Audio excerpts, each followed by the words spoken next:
সংসারের কোন দায়িত্বটা তুমি পালন করো? ফ্ল্যাটের লোন থেকে শুরু করে মেয়ের স্কুলের বেতন, কুয়ার বেতন সবকিছু আমার একা দিতে হয়। সবকিছু তুমি দিলে, প্রতি মাসে যে একটা বড় অ্যামাউন্ট আমি দেই, এটা কোথায় যায়? শুধু টাকা দিলে রেসপন্সিবিলিটি পালন করা হয়ে যায় না সিয়াম। তুমি আসলে কোনো কিছু সিরিয়াসই না। বিয়ের আগেও তুমি এরকম ছিলা, বিয়ের পরেও তুমি এরকম ছিলা। যার সংসারের প্রতি কোনো দায়বদ্ধতা নেই তার সাথে সংসার করাচ্ছে না করাটাই বেটার। মাথা ব্যথা করতেছে, আজকে আমি স্কুলে যাব না। আয় মা, এদিকে আসো। একটা সন্তান যদি সকাল সন্ধ্যা সব সময় দেখে যে বাবা মা ঝগড়া করছে, শিখবেটা কি? ওটা ইম্পসিবল।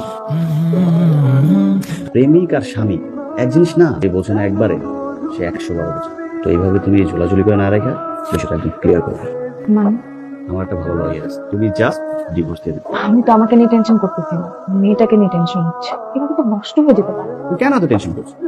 আমি তো আছি, জাস্ট ক্যারি অন। জীবনে চলতে গেলে একজন লাইফ পার্টনার খুব দরকার। সারাদিন যখন কাজ করে বাসায় ফিরবেন, তারপর যখন একটা হ্যাপি ফ্যামিলিতে দেখবেন, সারাদিনের ক্লান্তি ফিরে যাবে।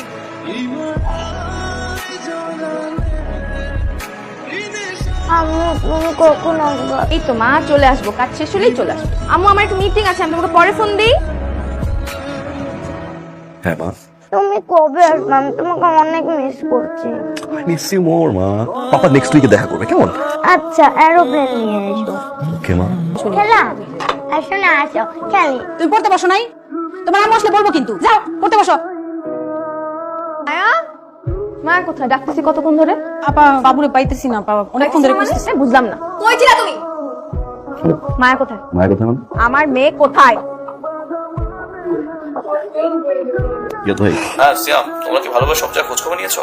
জি কোথাও যায়নি। বাসা থেকে আনুমানিক কয়টার দিকে বের হয়েছে? পাঁচটা। আর ডোন্ট ওয়ারি, আমি দেখতেছি।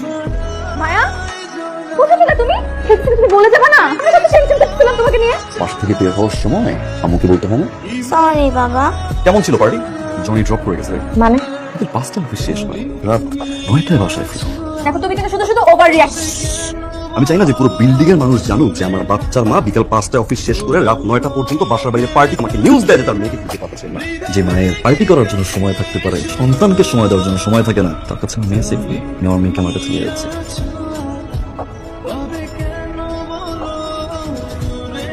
এত বড় সাহস, বাসা থেকে মেয়ে নিয়ে গেছে। আমি তোমাকে এতবার বুঝায় বললাম যে চলো লয়ার কাছে যাই, তুমি তখন শুনলাম না। এখন বসে বসে কান্না করলে কিছু হবে? আজকে অফিসের পরে আমরা লয়ারের কাছে যাবো। তোমার মেয়ে তোমার বাসায় থাকবে সারা জীবনেও।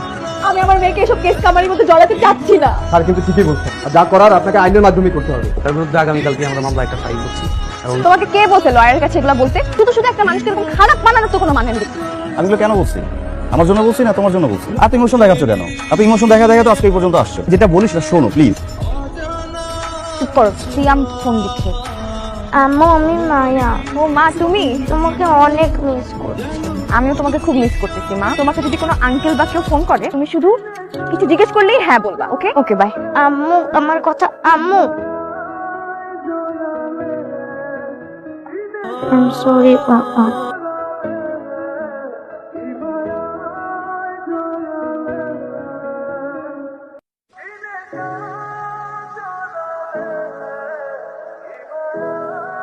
সিয়াম চৌধুরী, আদালতের নির্দেশ, আপনার মেয়েকে তার মায়ের জিম্মায় দিতে হবে।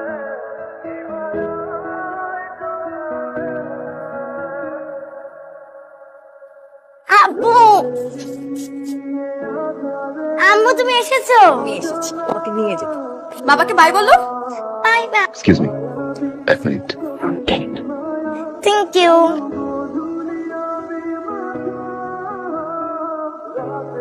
ম্যাডাম আপনার জন্য একটা দুঃসংবাদ আছে। কি দুঃসংবাদ? আপনার হাজবেন্ড অলরেডি একটা পারিবারিক আদালতে মামলা করেছে। আমার নামে কেস করছে না? আমিও এটা শেষ দেখে ছাড়বো। আপনি শুধু বলেন আমাকে কি কি করতে হবে। যে কোনো মূল্যে আমি আমার মেয়েকে আমার কাছে চাই। Okay madam.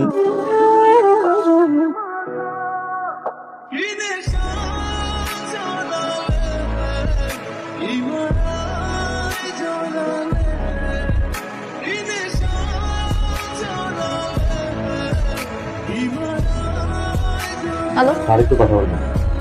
কেমন ধরনের ফাজলামি? তুই আমার মেয়ের সাথে দেখা করতে দিচ্ছ না কেন? হ্যালো কে? হ্যালো, হ্যালো কথা শোনা যাচ্ছে না, পরে ফোন দিন। গেটটা খুলো ভাইয়া। গেট খোলা যাবে না, ম্যাডাম বলছে আপনি আসলে গেট খুলতে না। আম্মু কার ফোন ছিল? আপনার বাবার? তোমার বাবার এত সময় নেই তোমাকে ফোন দেওয়ার মা। আসার পর থেকে একটা খোঁজ নিছে তোমার? বলো একটা খোঁজও নেই। খাবো না মানে? খাবো না আমি।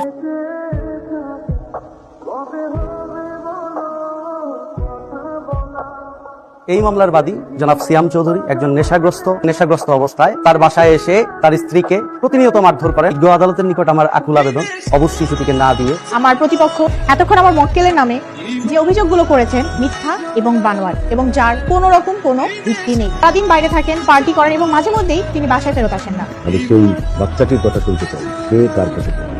এতক্ষণ এই আন্টিটা আমার মার নামে দুর্নাম করছিল, এই আঙ্কেলটি আমার বাবার নাম।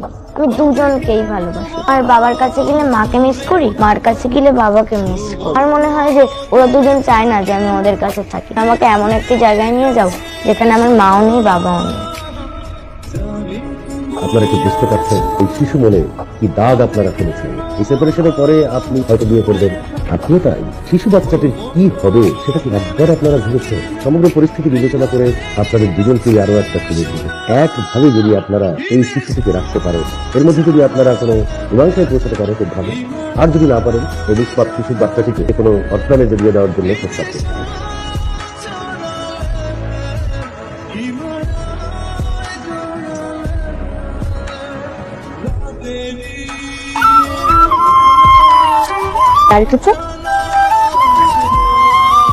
তুমি যেহেতু আমার সাথে থাকাটা পছন্দ করো, মায়া তোমার কাছেই থাকো।